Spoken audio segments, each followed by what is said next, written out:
No. No. So far off. Okay. We're not going to be in next turn, are we? Yeah, great. Should have picked Rocky.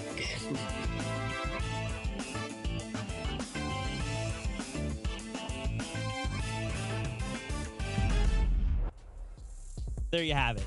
Their ability to predict the storms, pretty dang good. And of course, I was going to say the opposite. All right, okay. I was trying to be nice about it, Reese. Come on, man. Look, we're sitting here in the back. We got them all wrong anyway. So, you know, true. we're just I didn't even try. I was like, you know what? There's no way. I would have already been eliminated. I would have touched on the ground, opened one chest, and already been eliminated. It just happens that way. You hate to see it, but it'd be what it be. Fortnite fam, if you're just tuning in and you're like, what's going on here? Shouldn't we be in game number 1? We did begin game number 1, but not everyone was aboard the battle bus. So we're scrapping that game, starting another 6 ahead of us just to make sure everyone can get into those games. It's all fair and even, and we're about to get ready to jump in just a few minutes from now. Also, don't forget Legends Landing. You guys seriously have to go check this out. We had an incredible team come in, create a competitive island for us to hang out in and watch FNCS together. There's, I mean, all kinds of incredible things there. There's a super dope battle bus in the middle with a giant Llamatron. I mean, there's all these games that you can win and compete against each other, glows to purchase. So many incredible things to check out. So please, just take a couple minutes out of your day. Go check it out. I promise you will not be disappointed. Now, with that being said, we do have about a minute before we jump on the bus and then we begin the competition. Is there anything you guys want to talk about? There's a few things I feel like I want to kind of touch on, but you know, Boop, I'm kind of curious. I'm going to come to you. Yeah. I'm just going to throw you right into the fire, my friend. What do you want to talk about? Well, I'm not going to go too analytical. I'm just going to say this to the players. The reason why the battle bus didn't go is because you guys didn't thank the bus driver. I saw a statistic on Twitter before. About 30% of players actually thanked the bus driver in Grand Royale. I mean, obviously this guy's not going to do his job well, so you guys need to thank the bus driver. Otherwise, you're just going to get left behind. I hope you realize I'm going to be laser focused, eyes straight on that feed, seeing who is, who isn't. This time, I think, you know what? We've got the best of the best stats man behind Prodigy. I think we need to actually see exactly who hasn't thanked the bus driver and, you know, deduct some points. Punish them. Wow. Yeah. Wow. There you go from the analytical minds of Reese Hub and Boop. Make sure you thank the bus driver.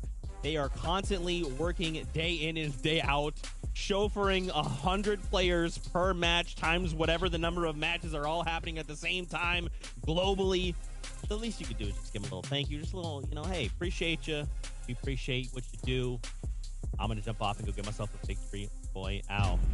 All right, but you guys know what that means. It's time. We got 2 minutes before we jump in, so we got to jump back over. We got 11-2K, we got Shy Wager. They're going to break down what they're excited about as we prepare for the games, and then we kick off the competition. Back over to you. Thanks so much, Zeke, Reese, and Boop. That was some encyclopedic knowledge, a bookshelf worth of just facts there, Levin. That's like impressive, first of all, to hold it down like that. And now we're kind of getting into it. The issue I have, Levin, right now is I'm too excited. I don't know how to calm down. Game 1 of 6, and it's not even, you know, off the bus yet. Yeah, look, it happens, man. It's been a while. It's been a couple months, actually. You know, it has been quite a while since we've had games of this level. And so, yeah, I just want to dive right into it. I'll be honest, I didn't know those bus driver statistics. I just don't thank the bus driver. Look, that's his job, mate. What? You know, I'm sorry. Look, I'm that guy. I'm not thanking the bus driver. I mean, I guess that's why I win more games than you, and that's just how it goes. You got to be polite to make sure you get a delightful win at the end of the day. But puns aside, you know, the game number 1, we talked about the importance a little bit of it right before, you know, the last time we were on Screen 11. Having a good start, how much does that mean to a player's mental? You've scrimmed with some of these players in the past. How does the vibe, you know, kind of change up? Yeah, look, you want to start how you mean to finish. I think the big thing is certain players, you know, very young guys, you know, players who are still maturing, they can allow it to get to them sometimes, right? And you don't want to let that throw off your rhythm. A lot of these players, not a lot of these players, all of these players were just playing not too long ago, right? And so if you have your rhythm, if you're feeling good, you don't want to allow one bad start to off-rail that and really affect your chances of being able to make it to the finals. So first game doesn't go your way, look, you got time to reiterate, think about what went wrong, and go back again in the second. Yeah, I mean, there's tons of different ways to analyze it all. And I like the fact that you bring up rhythm. You know, there's definitely an ebb and flow inside the game. I feel like sometimes I'm just watching music while, you know, these players are running around the entire map. But that first song is almost starting, and there'll be 6 in total to go. You know, what point threshold there is, so many different questions that'll all happen after we see who gets that first Victory Royale. The end games have kind of been changed to be a little bit longer. We've got Spider-Man's Web Gauntlets as well to make sure mobility is insane for every team if they have them. And then, of course, all the POIs around the map have changed as well. So many brand new things in this FNCS, and the most important is that it's duos. If you haven't watched in a hot minute, if you missed the last season, the Grand Royale, well, don't worry, it's game 1, and it's starting right now. Ladies and gentlemen, we are back. FNCS Qualifier 1, round 3. 50 duos, 8 spots, 2 excited casters. Shayo, there is nobody I'd rather spend this moment with than yourself, so I can't wait to get right into it. Absolutely, likewise, my friend. You can see the entire map has switched up. We have the desert, we got some snow, some grass on the field, but most importantly, new spots, power players. You can see on the right side, Thomas HD, Vino as well on the bottom right, who just won this last round. The best performance that we saw, but the best drop that Thomas on the top right is flying to is Covert Cavern. Guaranteed launch pads, but also 3 Titan duos who are fighting. Only one will make it out alive. Yeah, since the spot's been added, lots and lots of action has gone down here. It plays a big part in how the games will continue to play. And you see instantly Thomas and Tayson with the better landings, forcing Joe and Vino to scurry away. But that's not it, right? There are still plenty of players in Covert, and there's still plenty of loot to be had. So while these guys had the upper hand just for now, things can quickly change. And so it's going to be about getting that loot as quickly as possible, getting yourself a loadout, and getting ready to really just go down and fight it up. Yeah, a lot of duos, a lot of players were on go before set and ready, though, right before this all started already. 5 duos down, lays in with a few eliminations in the feed. Vino and Joe actually wrap all the way around and actually end up somewhere else beside Covert Cavern. Thomas HD and Tayson, though, will have the majority of the loot to rock with at the very start. I like Thomas on any team, by the way. A new duo, you know, you might see him playing last year in different trios and cash cups. He changes everyone's dynamic to always be the first step. He's always there before and making the first move before his opponents. That's why I feel like he's so powerful and why he likes that sniper rifle so much as well. Yeah, it's been a long time in terms of Tayson in this duo, right, where he's had to sort of lead someone with him, and who better to lead than Thomas, right? You know, you give this guy an inch and he will take a mile, and so with the vault also available to them, right, even if you aren't the team actually at Covert that initially gets the key card and opens the vault, there's so much loot in there that duos will just roll in afterwards, and it's gonna be, you know, really, really easy for you to find yourself a cheeky amount of shields and loot as well. So really, really nice so far. Pink actually gonna get the reboot, but he's going to try to get away. And did you see that? That's insane. That's a new mechanic. I'll explain in just a second. But Pink almost getting an us up. Thomas HD did not have a line of sight on Pink right there. He shot a tree behind him. Some trees actually fall down like logs and end up doing damage, displacing enemies. And because of this awesome lumberjack type action, Pink has now gone into a completely different game. He was about to be with a teammate up, ready to loot again. One chop of a tree, one block, and now he's just gone. Yeah, and I'll be real to you, Pink. It's not great. If you want to be able to call a spot Pink split, you got to really, you know, be able to put in the work there. He takes down Snazy there, which is obviously going to be nice, but wasn't able to get his teammate Anas up. There will still be time to do that in this lobby, but initially here, Pink and Anas not getting off to the brightest of starts.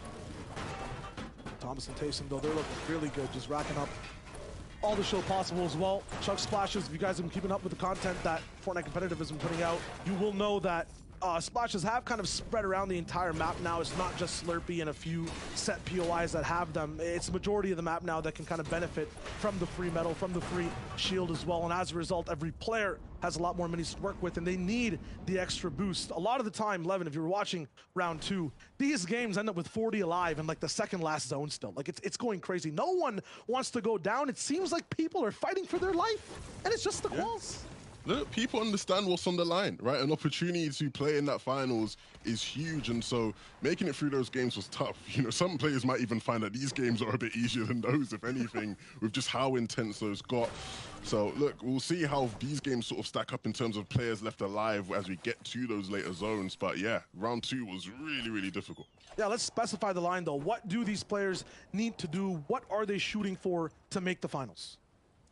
Honestly, right, in terms of getting that top 8, you want to make sure that you are consistent across these next 6 games, right? You know, we've talked about certain teams being very aggressive, certain teams maybe not being able to get as many eliminations as they'd like. Ultimately, it comes down to who's going to make these end games, who's going to rack up them points when it matters. And it's no easy task. There's many different routes and paths you can take towards doing that, but that's where you want to be. You want to be in those end games, getting to 5th zone and beyond.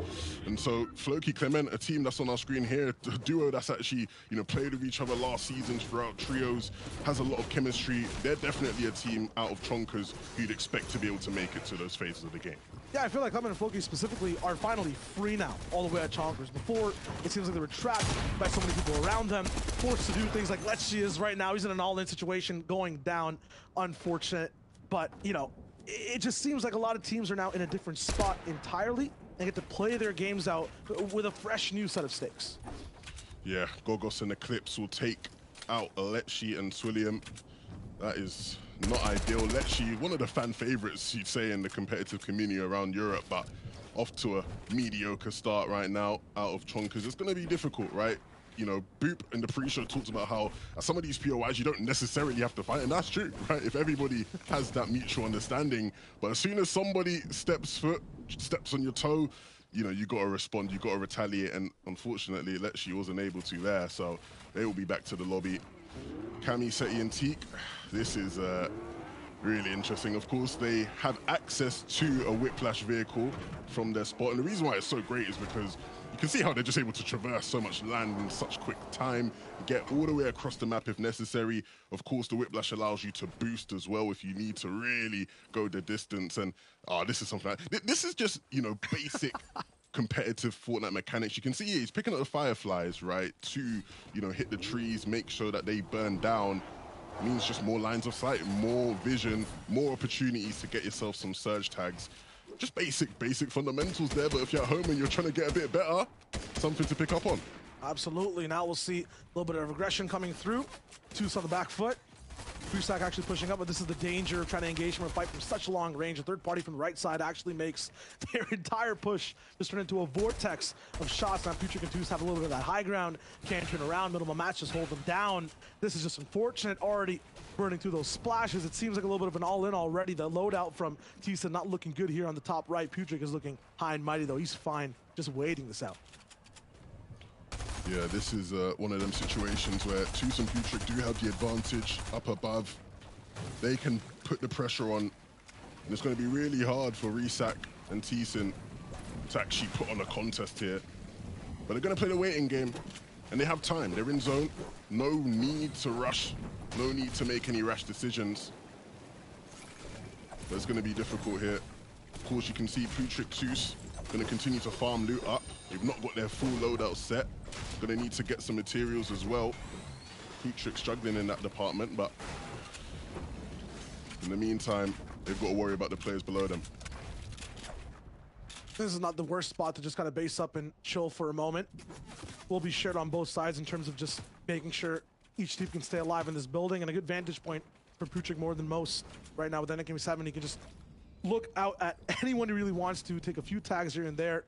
Andy with a pickup in the feed as well. So fights are still breaking down across the map, but this is where things might get a little bit slower overall.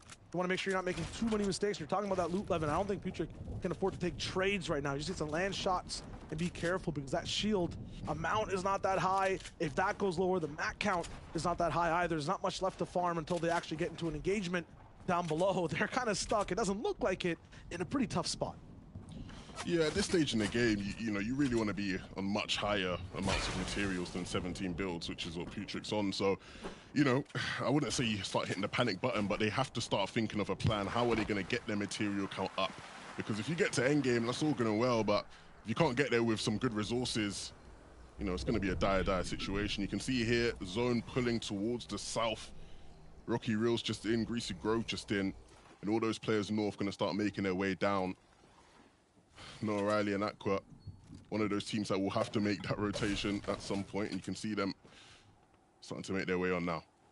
Yeah, this is like the part where I love watching Aqua the most. Whenever the zone goes into this little crunch style, right? Actually going a little bit more central, not going towards one of the biggest sides of the hemisphere of the zone. You don't have to go right or left. Everyone just needs to move in.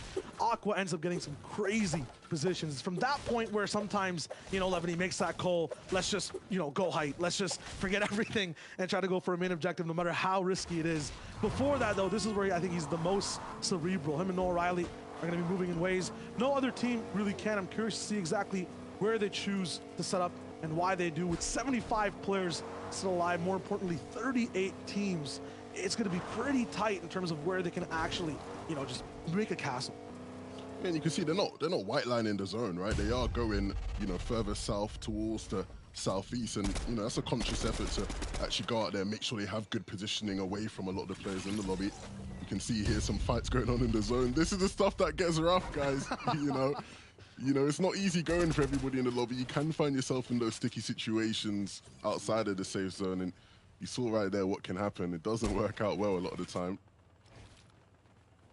This team talked about a little bit as well. Mustache and Malabuka, who, yeah, I kind of agree with Reese's take in terms of one of the most impressive teams that we've seen this entire season. If you look at Cash Cup placements, if you just look at the synergy these guys are rocking in with, it seems like every Cash Cup has a little bit of a different theme. Sometimes it's a little bit more Elam heavy. Sometimes the zones are kind of strange for everyone. No matter what the problem is, though, Mustache, Malabuka, they're there to adapt, and they look really good. Pink and Anas, though, in this instance, still stuck all the way in covert. Joe and Vino, it seems like everyone that's been pressured by Thomas and Tayson is left behind in the storm or having trouble bringing their way back into the game. Yeah, it's funny. We talk about how Covert has so much loot that, you know, you can come back at any point and find something, but, you know, we're starting to get a bit extreme here. Of course, you know, these guys will have a long way to go in terms of getting out, but there are vehicles available, and we'll expect them to start making those moves now. Pink and Anas, Joe and Vino, both two great teams, right? Two very interesting teams. Joe and Vino actually won round 2. That was just before this, so they'll be looking to try and, you know, match that momentum, keep that pace up. It's a bit of a rocky start. We saw off spawn, they got out-dropped by Tayson and Thomas, which isn't great ever. But unlike most people that go up against Tayson and Thomas, they were able to get out of it alive. And you'll notice, too, if you're watching a bunch of these teams in Storm, there's a hissy noise. Your headset's not broken, your speakers are fine. It's MedMist, which is a new addition to the season. It helps a lot of teams who like to have that little bit of zone play, especially in the early game, able to do that and then move that much more as well. It makes your scouting a lot better. It lets you get these items, do the strats that Levin's talking about, especially in the end game as well. You can stay active, follow your teammate, which is one of the most important things, especially in duos. You get lost, it's not like you have an extra support beam to kind of latch onto. You have to really stick side by side with your team, and you can dip in and out of the zone at full speed with the mist. So it's a huge addition. Joe will choose to use it at the start just to bolster up, as Levin mentioned, an unfortunate drop that got beat by Tayson and Thomas. And then now they're looking good inside the zone. And we're seeing the effects of having that scuffed early game, right? You know, of course they are above on Surge, which is, you know, great positive, but you look at the loot, you look at the materials, in terms of a pathway to winning out this game, things get really difficult, right? This isn't going to be the easiest of journeys for them. At every stage in the game, they're going to be thinking, okay, how can we win this game with what we've got? If they're looking at that right now, there ain't many avenues. So where they go to farm, of course, you can see some brick here that they will definitely take at any opportunity, but plenty more still to be done. And of course, they've got teams ahead of them in the zone trying to hold them back as well. And imagine if, like, players could see the mat count that people have, like, especially in their zone. If people knew how many mats Joe and Vino had right now, they would not be allowed. Too short to go on the ride for this moment. No rally Aqua. Look at this, bro. We blinked.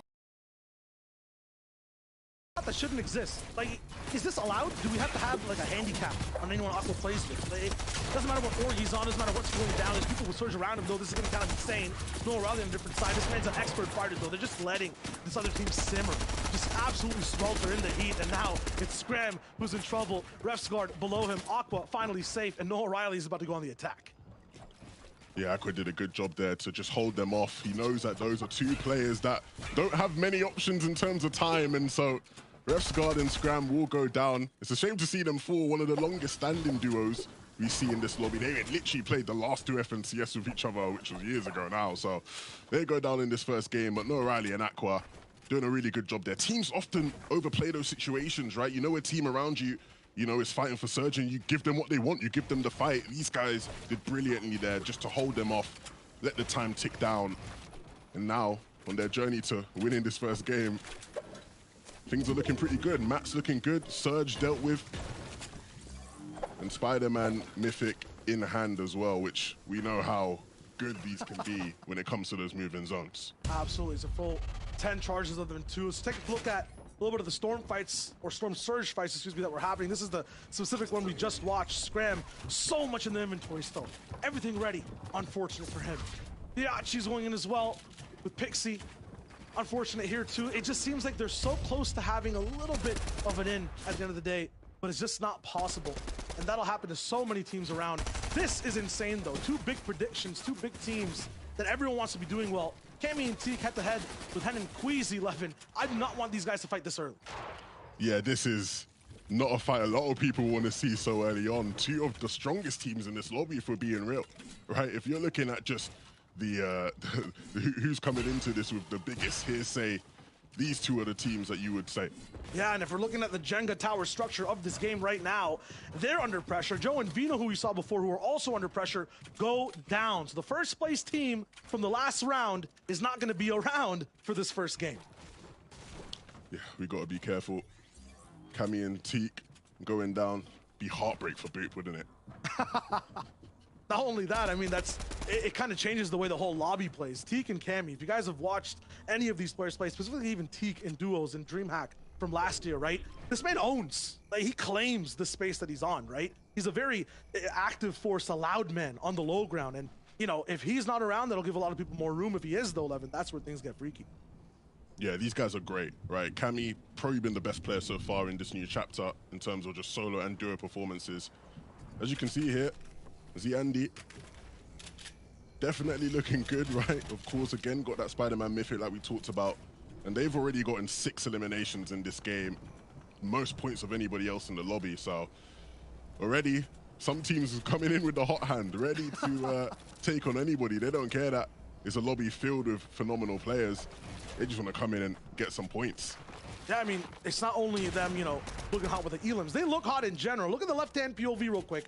Something I want to update you with. Those numbers usually mean nothing. They're just like, you know, what the team came in with and might be a team tag for them. This is now a specific live leaderboard type thing you can see. Those glowing lights from the sky, the number 1 besides the Andy and Z-Cloud right now, are showing you that they're the first place team so far in the lobby. Not every other team can see that. It's just for our POV. It's just for everyone back home that's watching. And with these elims, that is why. That's why they're so far ahead. Everyone around them, their place, their number beside their name will also be changing as the game goes down. So you have a little bit more of a perspective. You don't have to do math. There's no more homework while you watch the game. We can kind of just see exactly what the stakes are and how the game actually is rolling out. Sounds to me like Shire ain't a fan of homework. I'm not, man. Hey, do your homework, first of all. But you can do stuff you're not a fan of, right? You don't even, sometimes you gotta, you know, get it done. And right now, Andy, I don't think he's a fan of this situation. He's gonna be in first for just a little bit. Might not be too long. He's already down. This is tough. Yeah, his teammate goes down, and that leaves him all alone. And look, we've seen solo clutches so far in the season in Cash Cups and a lot, but in this kind of lobby, from this zone onwards, from 4th being a solo, it's not going to be easy. He's got the resources to make it work to some degree, but he would rather be in this kind of position here. Janice and Vortex just 2 below, but they'll be able to sort that out with some ease. 100 above now, as you can see.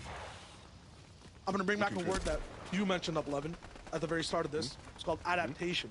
I feel like this duo right here, it absolutely envelops that entire aspect. The very start of the season, they were the best, I feel like, out of the gate with their job, with the way they played, how they meshed well in terms of just looking at the duo type of scene in general. And now it feels like even with this spot, they've adapted this to this lobby absolutely perfect.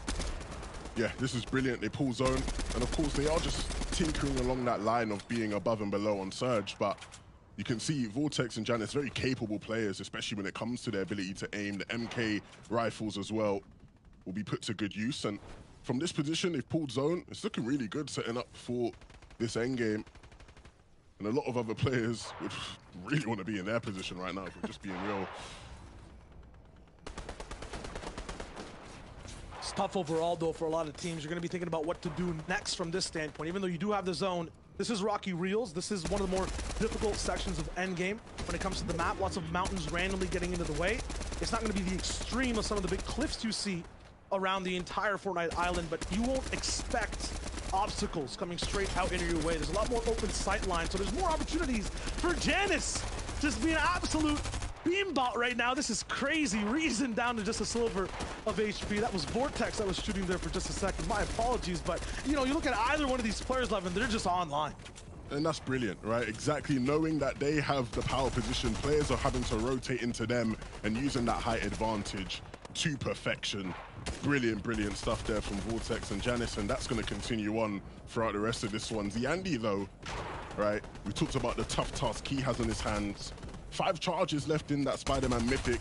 Should be enough to get him through first moving if he uses it right.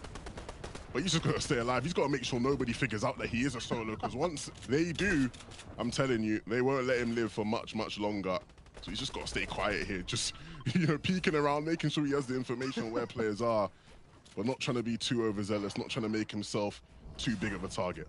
He's got max pull now, though, and you saw that big overhead look on the left side just before. There's a no-man land he needs to get through. There's an entire slew of, what, 20 different duos that are going to be right in front of him, and in high ground that's going to be looking down, and that's Janice and Vortex, so don't let anyone move around whatsoever for free. To give you a kind of lowdown on who is just popping off for the moment, Tayson just got a big elimination onto Gogo, it seemed like right before, who actually eliminated Fast Roki, so there's a big power dynamic over there, and he's now on the move on the top side. He's going to get pressure all the way back in the storm, has the Spider-Man gauntlets to use, actually has a rough landing, and then gets beamed down. Unfortunately, that's where that first place run ends.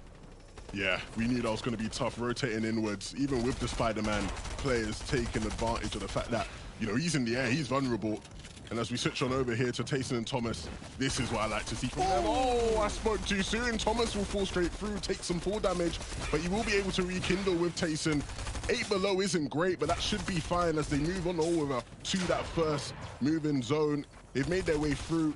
They found some good positioning as well. Tayson just tarping ahead. We talked about how he will lead and Thomas will follow. But now it's going to be time to look for a refresh. Their mats are dwindling, and you can see them going towards the back of their tarp, looking for opportunities in the zone right before the second movement starts to pull.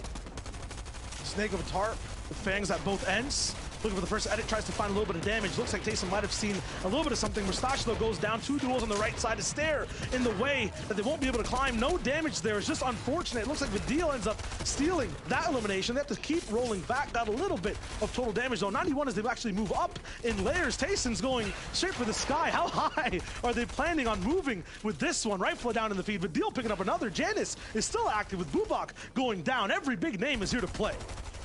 Saw how proactive Tayson was there, making sure as soon as the zone started to move, he was ahead of it. And this is why they want to position them in the front side, cut off any teams and get refreshes just like that. They will take Lazen down, and that's not going to be it for them. They're looking for more. They get that loot, and the mats are going to be really, really beneficial for them. So many players going down though, Shayo. It's absolutely hectic, but these guys are trying to find a sprinkle of control. While they go into the chaos, Thomas now down to 1 HP. It's all up to Tayson, who actually got out of the way before the horror show started back in those boxes. It's going to be just him with 300 wood available and a little bit of brick too. The tarp's going to be a little bit dangerous this high. He might have to just fall all the way down. No, he actually stays. That's going to be huge. Hen down. He just had height, so who's there now? It's Vidil. It's Reason. The yin and yang rolling in, just knowing exactly how to aggressively tear a lobby apart. They're not in first, though. That's going to be a team all the way down low who might be pressuring Tayson in front of his wall. Armor on the right side. Goodbye. No chance for pressure there, though. Tayson now has 3 different walls to focus on. Will he switch layers? Yes. He's all the way down to just 200 mass now, so every single wall will be absolutely crucial. Every single shot might give him a little bit more of a chance to stay in. Finds a healing enemy right before the wall places. Tayson's almost back in the game. Yes, it's a whole bunch of materials. High ground now is going to be up in his sights. It's going to be tough for Tayson, but he's making it work. A shot from the backside. He blocks it off with the ramp and still goes up for a little bit of a height take, then drops down. This man is like an active Lego set. He can adapt and move and do anything that he wants to do against 8 different teams. I don't know how Tayson stayed alive for so long, but this is what Tayson does. We've seen him get crazy clutches, and even with these absolute monstrous teams above him, Tayson continues to find a way to stay up. Vidil and Reason doing a brilliant job of stopping anybody from usurping them on height, but now it's all eyes on Tayson. He's going to drop down very, very shambles. Only got wood left, and he's trying to make himself as inconspicuous as possible. Doesn't want anybody to lay eyes on him, but he knows he will have to hit a big shot at some point. Zone is going to continue to pull, and things will get even more difficult as teams start to scurry their way over. Tayson just trying to sneak his way through on the front side. He's got a decent position right now, but it's not over. He has to get through, and he's going to start running into teams as he's on this low ground. He knows there's a team ahead of him in zone, and he needs to just try to find that right angle, that right shot. He's trying to squeeze it in. Only 23. That's not going to be enough, and so he chooses to dodge the fight, get up to his own builds, but he runs right back into another team. Tayson, you can't hit these shots. You can't keep staying alive, and he will go down. Tayson doing a brilliant job there, but it wasn't enough. Vidil and Reason now will look to close out the game, and they're going to need to get the eliminations as well as they do it. They're going to try to take that first place spot from Phoenix down below. That low ground team just needs to stay alive. They'll have enough placement with the Elam combinations to take away that top spot for now, but Raisin actually goes down. Cammy is still alive. The trade comes in, and now it's a duo v solo, looks like, situation. One teammate knocked, thrown off to the side. Reason going to be trotting all the way down, looking for that last shot. Phoenix is on low HP. These guys are absolutely flawless. Perfect from the high ground. What a way to kick off EU with the most aggressive duo of history rolling in and taking that first game.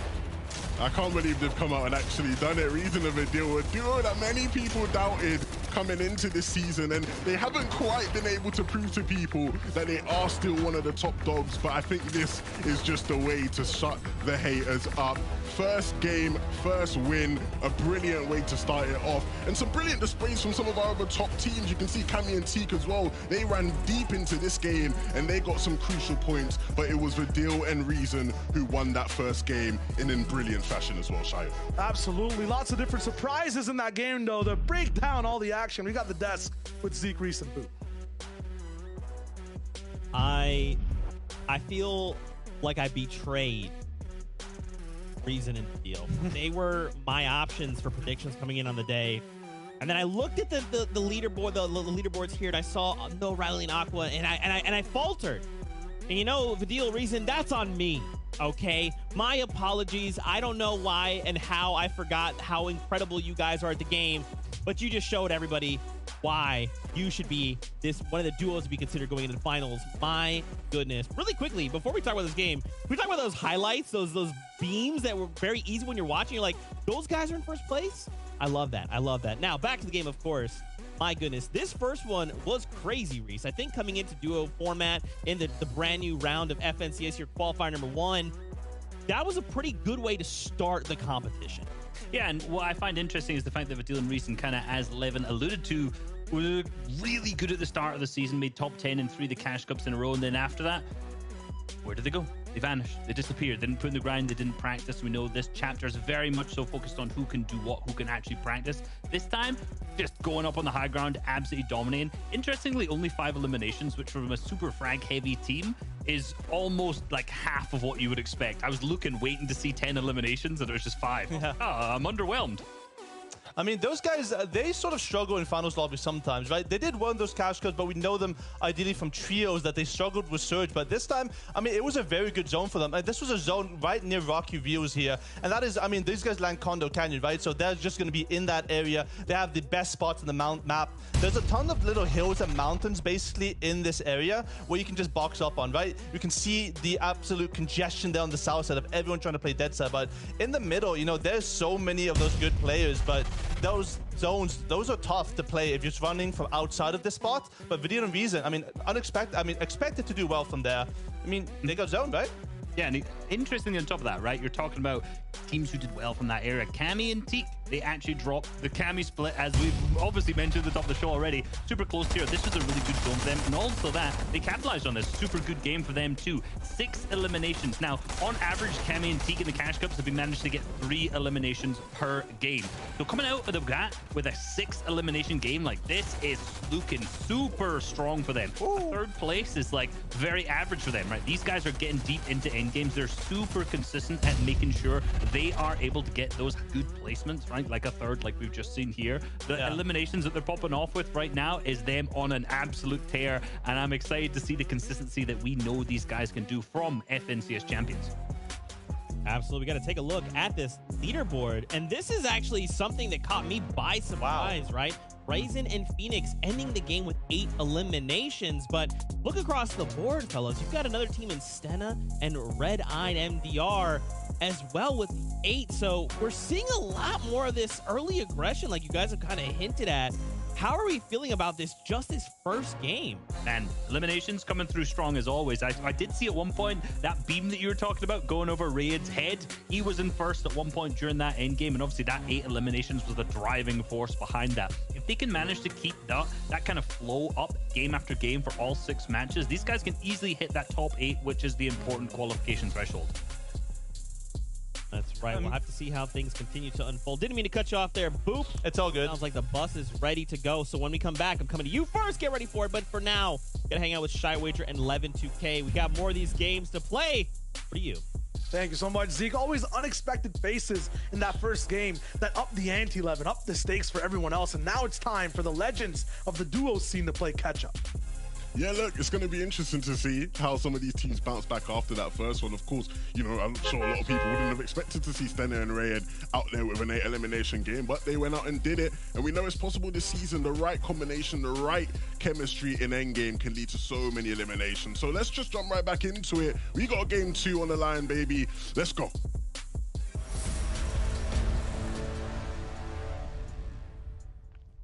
All right, game number 2 is on the line, and we kind of got a flavor, a sense of how things rolled down. It's serious, it's high octane, it's action here in the FNCS, and we're barely even a third of the way through, Levin. So let's get right back to it. We got Covert Cavern coming through, seeing exactly how things end up there. It's a very early drop this time, and past that, Swilliam, who went out early, Clement, who got off a little bit earlier as well, had their chance at redemption in the second game. Yeah, we saw how things ended up for some of these teams in that first game. For Lecce and Swilliam, it wasn't so great, but they look like they have the worst drops here, so not going to be ideal. I don't expect some instant fighting, but we'll see. It looks like they actually are going to be contesting on these buildings nearby, so they've got to be careful. They have landed together, and Clement and Floki instantly looking to get in there, and Floki's got to be careful, takes a lick of damage. But instantly, you see those teams posturing to try and take the fight.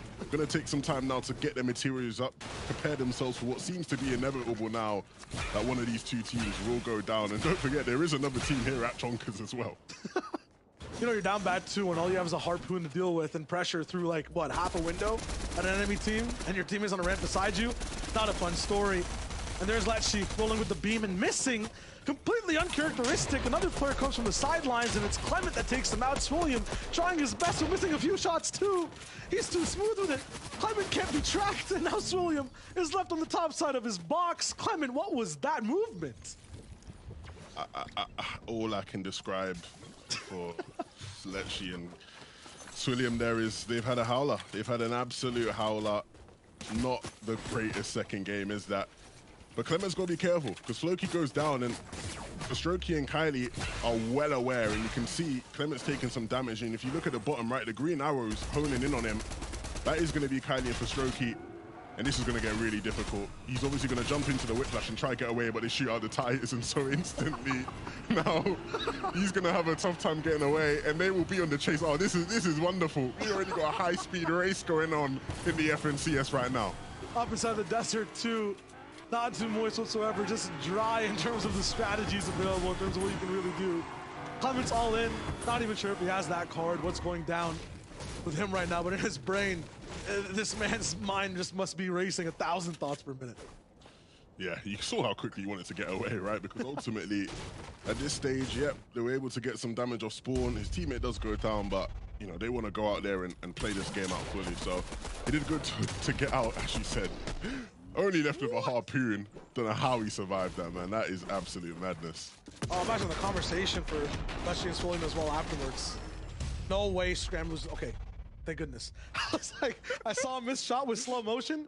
If you've watched the broadcast before, it always ends up bad for the POV we're watching when that happens. But Scram rolls it in. That's unfortunate. Seeing your teammate get pickaxe beside you, and then that player gets away. I mean, that's a conversation and a half to have in, pre-game lobby.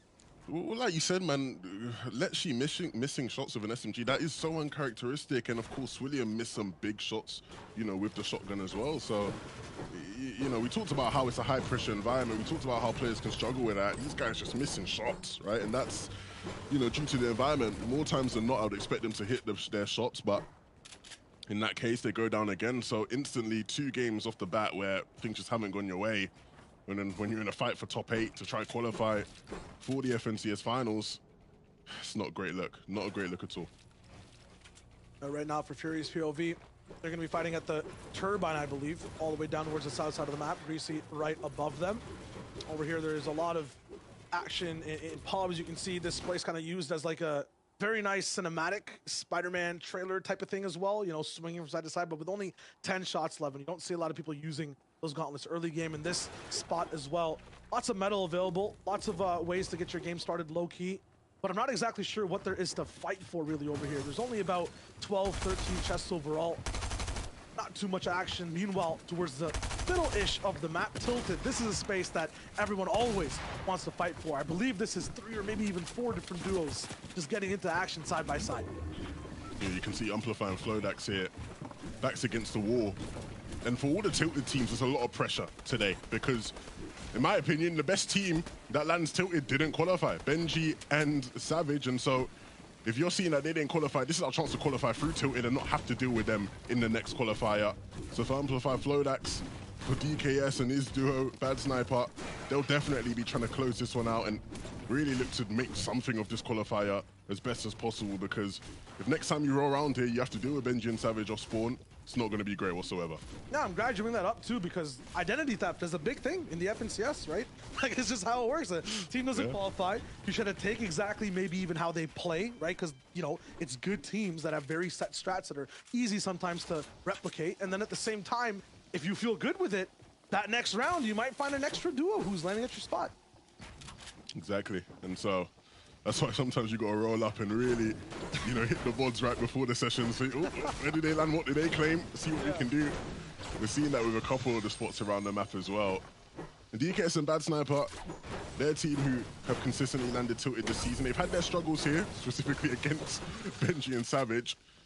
But this will be an opportunity now for them to get top 8, qualify through. I like Tilted this season, right? Really nice POI.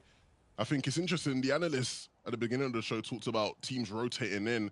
What I've found is, depending on zones and certain zones, what you have is that oftentimes the teams around won't actually rotate into Tilted, right? Because, there are other objectives sort of around the map that they are more geared towards. So I think this is one of those zones as well where you won't see the teams rotating into Tilted. It means you have more time to do whatever you have to do there. But for the meantime, I don't think those guys are going to be fighting it out. No, that's literally exactly what I actually wanted to say. I don't even know what to say now. That's the biggest difference between Tilted from last chapter to now. It used to just be like the oasis, right? That's where you could big up a lot of the mats you might not have. That's where you can get a little bit of refarming, some looting done as well, because not many people clear it out too much. But yeah, you're right. Rocky reels, lots of chests lit around hills. At the same time, you have the sanctuary to dip into if you're that far away. Cobra Cavern might have a few surge tags, some mountains you want to get on. Tilted is more so like a pit stop now, more so than that central hub you want to roll into. And Teak, Cammy, they're taking advantage of that right now. They're kind of teetered off on one of the outsides, looking in. They have a chance to block off basically almost all south rotations if Teak's fast enough on the shot. I think Cammy right now is slightly split as well. I love these split kind of bases. What's the advantage of having 2 teammates, not side by side, but slightly further away on 2 different towers? Well, I think this is just an example of supreme understanding of the map and how teams will react to certain zones. They understand that they ain't going to have to really deal with anybody in between them, and so they're trying to cover as much area as possible in order to try and find them surge tags. You'll see Teak here knows there's going to be players in Tilted looking to try hit some shots. And as Cammy, did what he had to do elsewhere, I think now they will start to group up.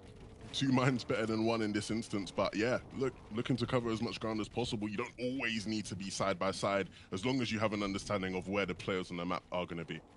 And a lot of the time, this type of action is something that people might not even want to watch, right? There might be like, yo, why is Teak camping, in a sense? That's not exactly what's going down there. You see a lot of people on mountains, a lot of people just waiting in these spots. There's a lot going on here. getting to these spots, trying to figure out how did that happen, how much control do Tayson and Thomas have. That's a big part of it, right? At the same time, why are they doing this? They just need to get some damage done. They need to get some tags up for Surge. Now, what Surge is, if this is your first time kind of watching the broadcast, you know, rolling in and tuning in, you want to make sure you're ahead of damage, depending on what everyone else is doing, and it all kind of also revolves around, this is the worst I've actually explained Surge in my life, how many players are alive as well. So if there's more than 70 players, the server's like, wow, need to thin it down. It'll take away the people with the least damage. You want to be on top of that damage. You want to be on top of the map right now too. Lumberyard is where everyone needs to go. We were talking about, you know, Teak and Cammy, their spot, their base looks so good. They got a big mission now to get all the way towards the top.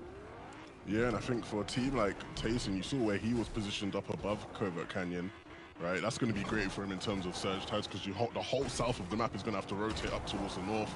We're doing Reason, the winners of that first game. You can see how they're going to be traversing the zone now, moving up north themselves, looking for a position. Looking good, right? 12 peppers is really nice to have in terms of endgame movement. What isn't great is running into and Queasy there.